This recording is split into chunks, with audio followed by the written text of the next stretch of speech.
Learn the most advanced recruiting techniques. Land the most desirable talent. Launch your company towards massive success. This is the Higher Power Radio Show with Rick Girard. Please, please, please wear pants during your video interview. Now, both parties, not just the person being interviewed. So just yesterday, Jessie filled me in on a horror story of her last interview, where the interviewer spilled coffee on his lap, jumped up really quickly to reveal that he was wearing holiday boxers. Now, while it makes up for a hilarious story, it did not land a hire for the company. I'm Rick Girard, and welcome to the Higher Power Radio Show. We help entrepreneurs and business leaders win the right hire. We share insights from top-performing rebel entrepreneurs, disruptors, and industry experts like our guest today, Mr. Vince Thompson. Vince is the founder and CEO of Melt, one of America's most successful sports marketing and branding agencies. And he's also the author of Build Brand You.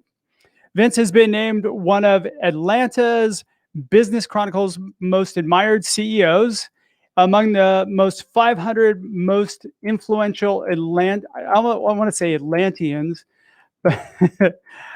by Atlanta Magazine, and the American Diabetes Association Father of the Year, one of Sports Business Journal's Power Players, and was listed as BizBash, the number one, as one of the top 1,000 people in the event industry, which is what makes Vince the perfect guest for today's topic. Vince, welcome to the Higher Power Radio Show today. Man, thank you so much for having me. Greetings from Atlanta. And, we call those britches in the South, but I believe that Jeffrey Toobin may have written the manual on wearing your britches during a Zoom.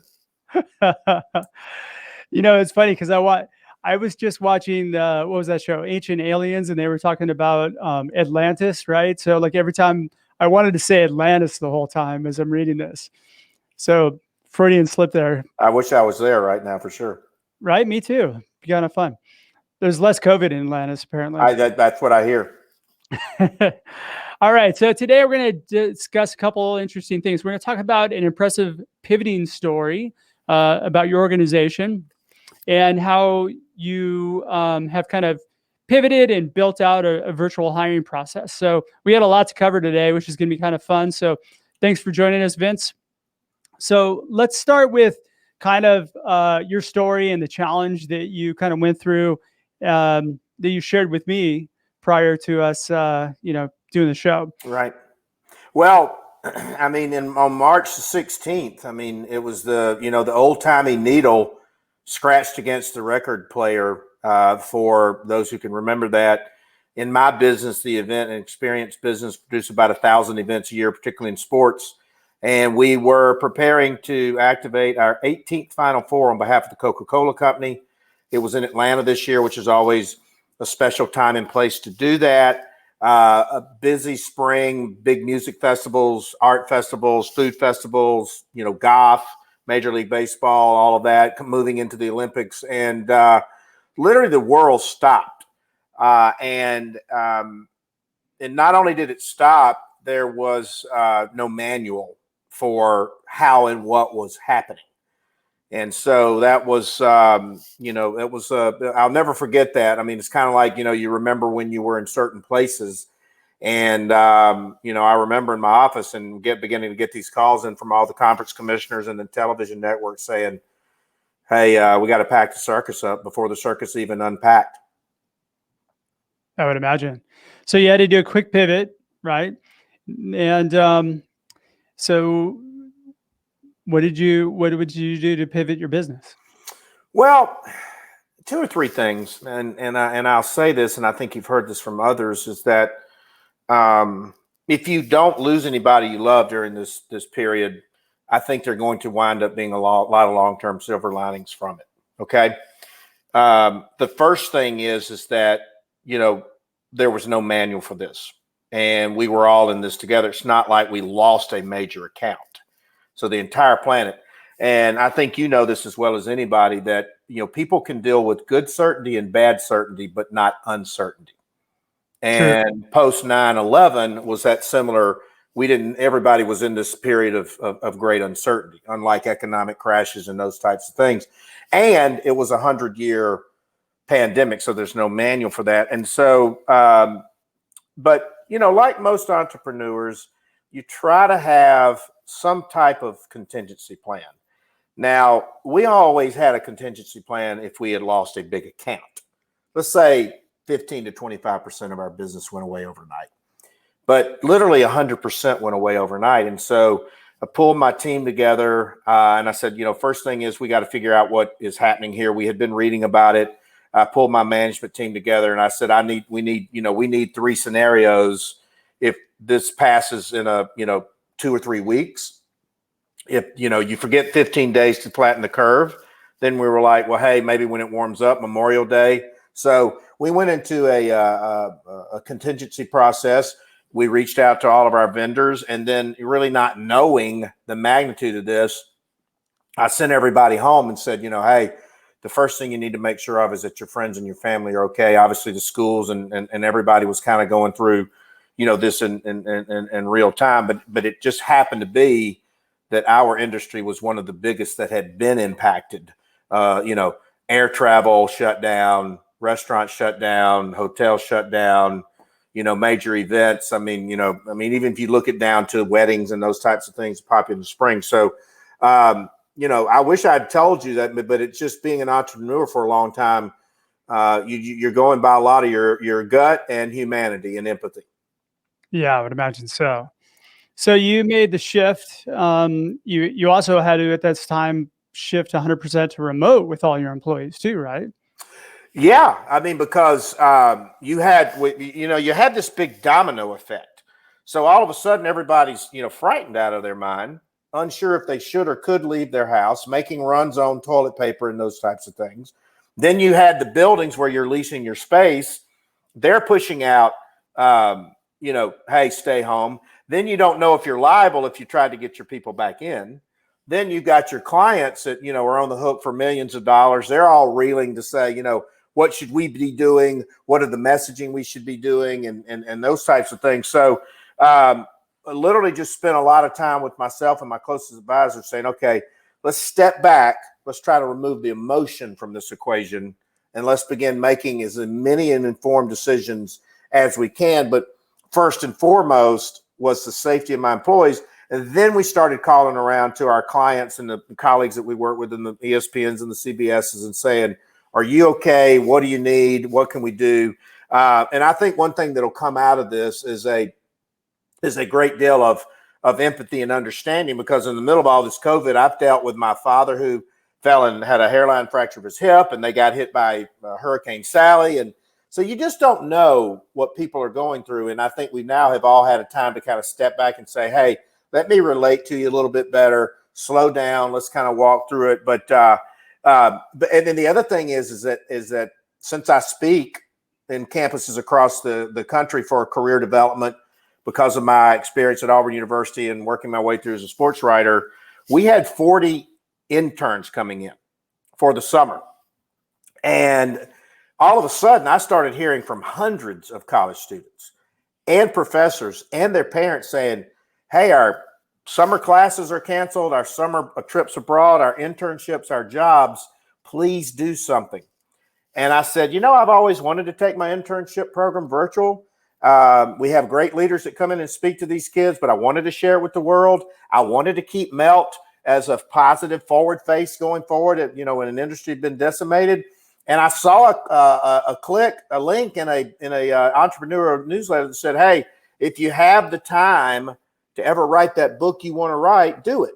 And I said, well, I don't want to write some gratuitous thing about myself. I want to do something to help. And we've had this thing going on for 9 months now. We have 3,000 kids in it.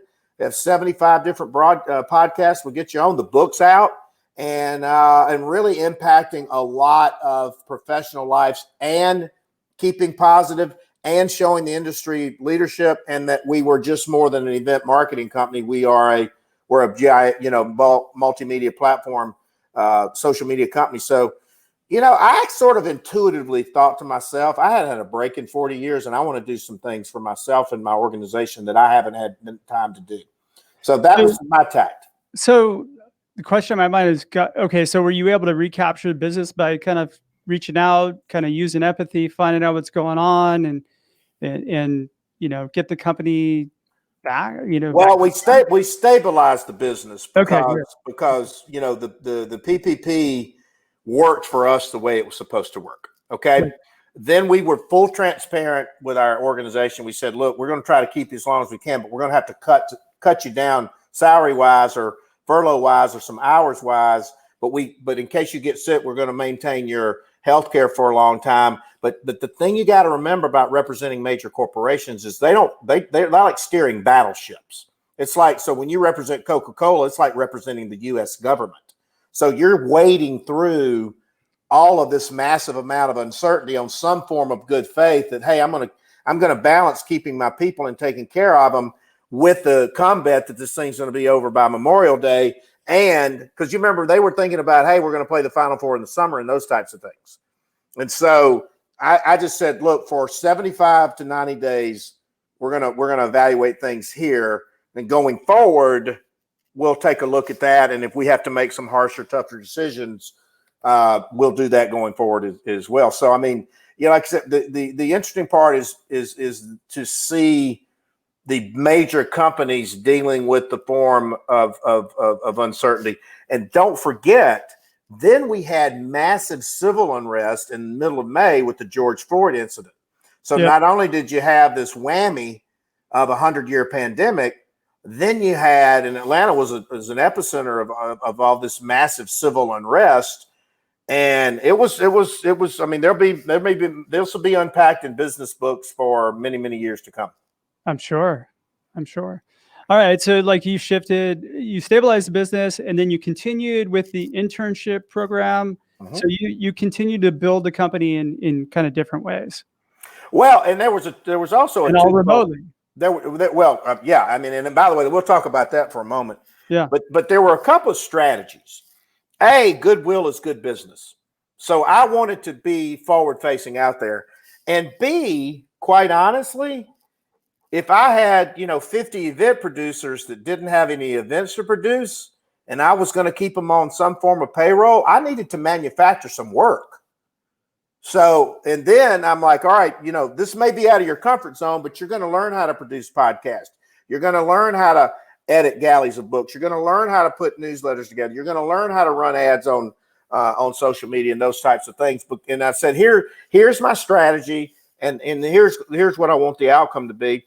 And by the way, some people bought in and some did not.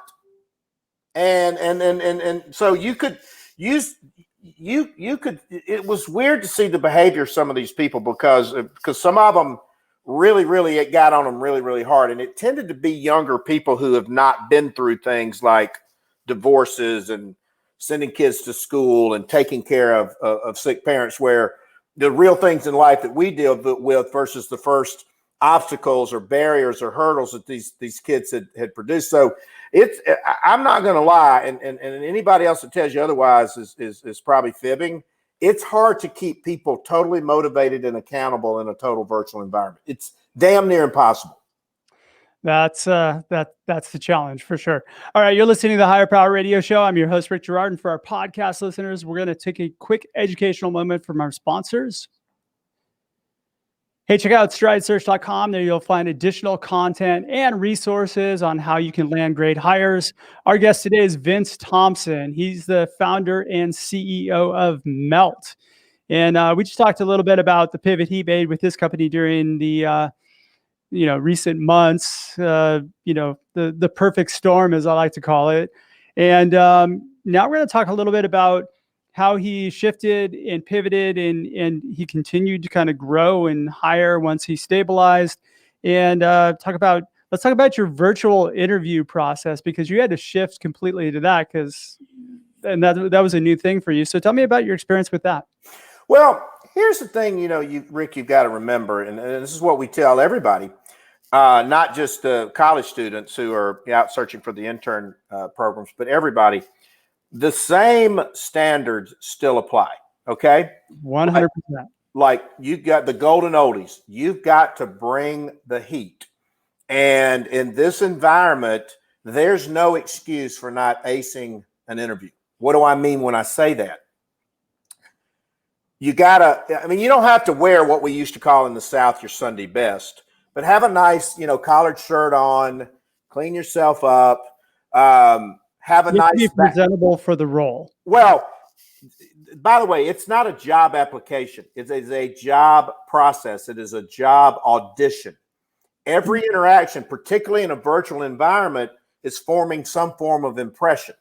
And then I say it's the billboard test. You've got about 3 to 10 seconds or the length of time it takes to pass a billboard on the interstate to make that first impression. So you still got to make that eye contact. You've got to know everything there is to know about the person, interview the interviewer, seek those emotional cues. No, Rick used to, dream about being, in Hawaii, and why was he in Hawaii? And you could have studied that, and why you evolved into the podcast. How you bring value to this, because let me just explain something to you about the post-COVID employment world. I used to say you had to make 100 casts to get 8 job bites to get 2 job leads. Now it's 500. There's so many people unemployed willing to take a lesser job for a lesser wage. It's going to depress. Overnight, it flipped from a seller's market for talent to a buyer's market. So dress nice. Know everything there is to know. And I agree with you 100%. That goes both ways, 100%. and appropriate for the role, right? Because, like if you're a coder, it may be appropriate for you to wear a hoodie because everybody wears it. But if you're a customer facing person, you want to dress the way that you're going to dress when you're in front of customers.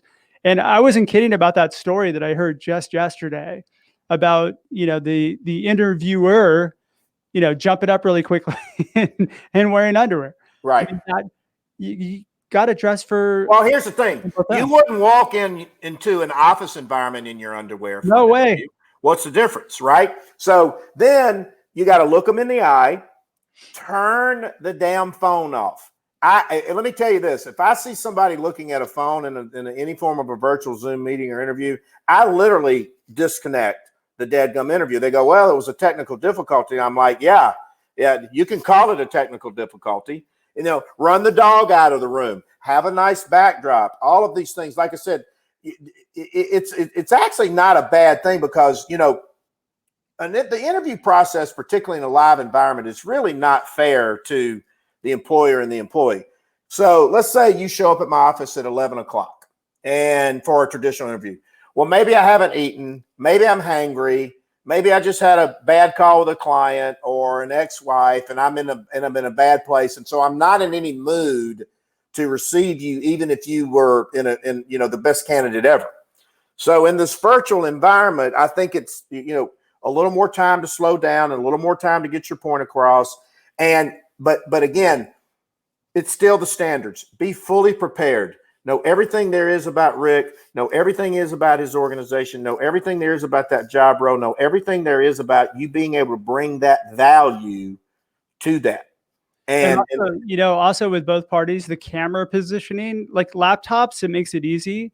If you're running multiple monitors, make sure that you have your content on the screen that is closest to your camera. Right. Because I made this mistake. I was doing a conversation with somebody and I kept looking up to the right and they're like, what are you looking at? I'm like, I'm looking at you as I'm talking to you. Right. No. But it's those subtle cues, right?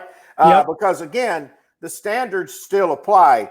And I think we'll get to the other side of this, but I do think that I call it virtual meeting hygiene.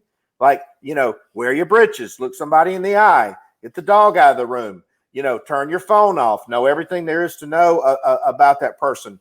It doesn't matter in what environment. And then here's the other thing. It's only as important as you make it. The follow-up is important. Before you get off that interview, say, hey, Rick, I'd love to get your home address because I would love to shoot you a note. So all of a sudden you're going, hey, that Vince Thompson guy's a sharp guy. 3 days later, this nice handwritten note shows up. And all of a sudden you're like, hey, this is the type of person this employee would be. So in this environment, the intangibles now more than ever count almost as much as the tangibles. And what's interesting is that there are a lot of displaced A players, on the flip side, that are being super picky, and they're judging you just as much as you're judging. Correct.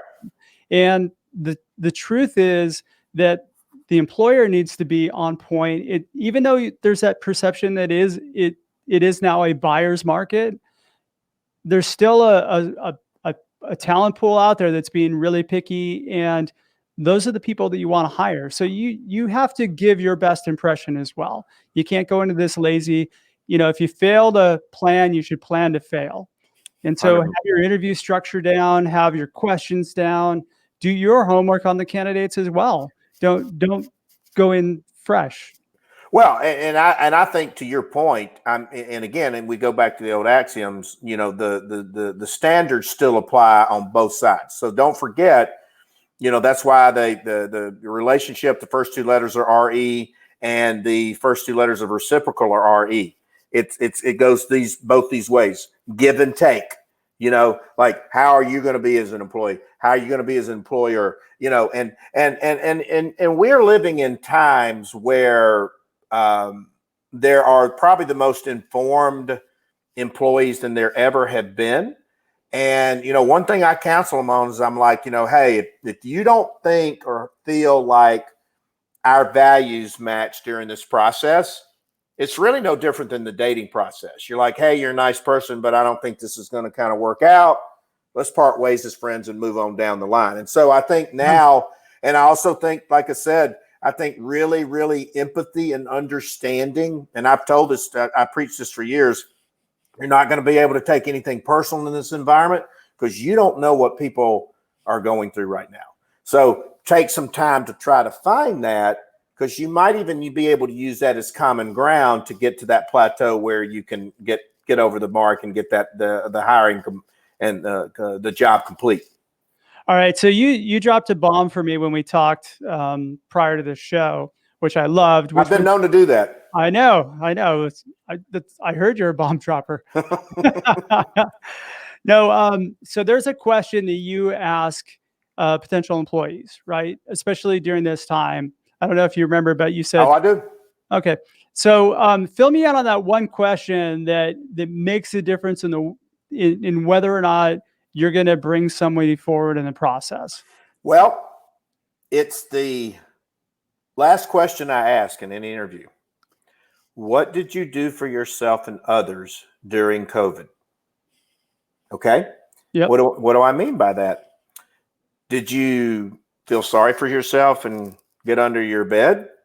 Did you play video games, or did you learn a trait or a skill that enhanced you professionally or personally? Did you pursue a passion you always had wanted? Did you get out and try to help your fellow human being in this process?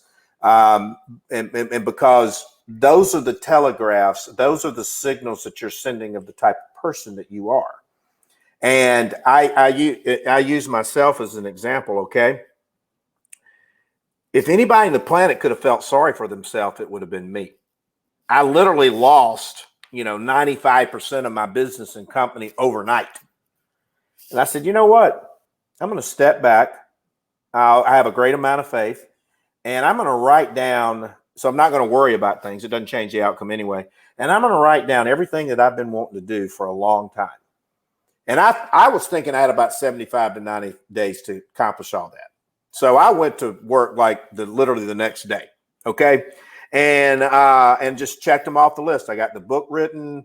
I was able to convert the program virtually. I was able to keep people on that I needed. I was able to, add some other product lines. I'm starting another business that's going to help student athletes and endorsements when all that comes online next year. So, I tried to go out and take a daily walk. And if I encountered a homeless person, I always made sure, and I always do this anyway, but hey, by the grace of God, there go I. So, hey, here's $20 or $5 or whatever it is. And so how they answer that, because by the way, that's the only question they're not going to be prepared for. Yep. And so how they answer that is straight from the heart. And it's the truth. And somebody says, hey, by the way, I had that conversation today. The guy said, you know what? a week before COVID, my elderly father, developed some, random infection, and I decided to step away and give him 100% of my time to get him well. I was like, well, that's all I need to know. Come in next week. Let's get a deal done. So what did you do for yourself personally and professionally and others during COVID is going to be a litmus going forward. See, that's that's what I call a knockout question, right? So if somebody doesn't pass that, then guess what? You don't move forward with them, right? Correct. That's something that's core to your company values. It's core to who you are as an individual and as a leader, and it's important to your organization.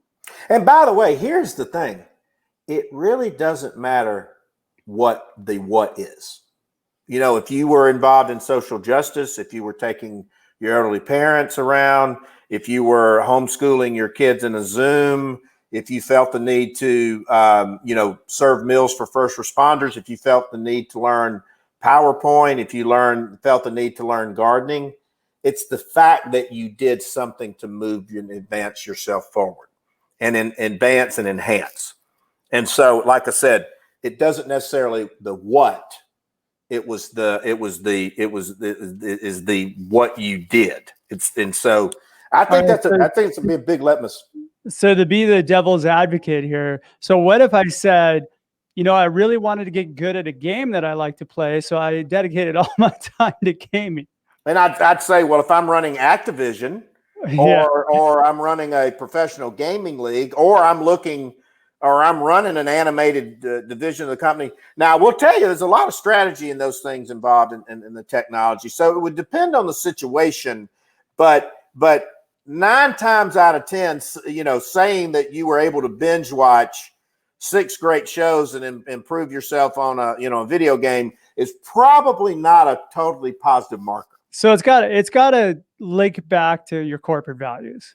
Corporate values, core values, self-improvement, enhancement, and the enhancement of others in your life. And again, doesn't matter what it is, but it's just got to be something towards. And by the way, it's fine if they wanted to play video games and our values didn't match up. I mean, that happens every day. That's okay too. Yeah. All right, shoot, we're getting pretty close on time, Vince. What would be 2 or 3 key takeaways you can give the audience that could plug into their business today? Well, I think that both as an employer, as an employee, I think this is a great time to have a tremendous amount of empathy and understanding and compassion for our fellow man and really, truly understand what we're all going through this together. Recognize that all of us have been impacted by this, but not all of us respond as well to stress or uncertainty as others. So have that passion and understanding. Take the time to improve yourself and others around you. Take the time to, identify those jobs or those areas. And now you actually have the time to really thoroughly research those and vet those out, understand and attack those and utilize that information and technology to do it. And know that we're going to get to the other side of this sometime soon and use this time wisely to try to, improve yourself and others around you. That's what I look at it from a holistic perspective, which then ladders into a micro perspective of how that translates into running your business better or seeking that employment. I mean, look, I'm not going to get on an airplane a fraction of the time anymore. I may say, hey, Rick, I'd love to break bread with you, but, maybe we'll do it once a year as opposed to, I think there's going to be a permanent shift in the way a lot of things are done going forward, and it's going to be an acceptable shift. Yeah. I mean, and I love what you said earlier, by the way, goodwill is good business. And I'm just a believer. You put that karma out there, you put that positive energy out there, and you put that goodwill deposits in the bank. When you need it, it's going to come around. And again, I don't care if it's impacting 3,000 kids or making sure some homeless person is just able to have a warm meal that night. You put it out there, it's going to come back every time. You may not know when, but goodwill is absolutely good business in my book. Well, Vince, man, I love what you're doing. You're great people. So thanks so much for your time investment today. And I want to welcome you to the Higher Power Radio community. Now, what's going to be the best way in which members of our audience can find you, reach you, find out more about your company? Give us a plug. Well, thank you so much. Again, like I said, the book Build Brand New is about a guide to building your own personal brand, pursuing your passions. Right now is on Amazon. Our website is meltatl.com. I'm a big proponent of LinkedIn. I respond to everybody. Hit me up on LinkedIn. And then my social handles are at Vinny Inc., VINNYINC. And I just love to help people. I really do. And I really appreciate you giving me this forum and this opportunity to really, talk about things that are important to me, you, us, and our audience and our listeners. So very honored to be a part of the family. And don't forget, wear your britches. 100%. And pants. That's my LA coming out. Yeah, exactly. All right. Well, I want to thank this week's audience for tuning in to this week's episode of Higher Power. Quick thanks to our team, our engineer, Brian Colburn, Andrea Ballin, and Ayla Gerard. If you're listening to the podcast, please subscribe, review, and share. After all, this show is for you, and we want to continue to make it better for you. You can join the Higher Power Radio community at Higher, H-I-R-E, Power, P-O-W-E-R, Radio, R-A-D-I-O.com, or drop me an email at rick@stridesearch.com. Tune in next week. Our guest is going to be Greg Teruzzi, and Greg is the founder and managing director of Elevate Higher. I'm your host, Rick Gerard, and you have been listening to the Higher Power Radio Show. Aloha. Aloha. Thank you for listening to Higher Power Radio. Catch our LinkedIn Live show every Tuesday at noon, or download the podcast on iHeartRadio, iTunes, YouTube, or your favorite podcast platform. We appreciate you joining us on Higher Power Radio with your guide to recruitment success, Rick Gerard.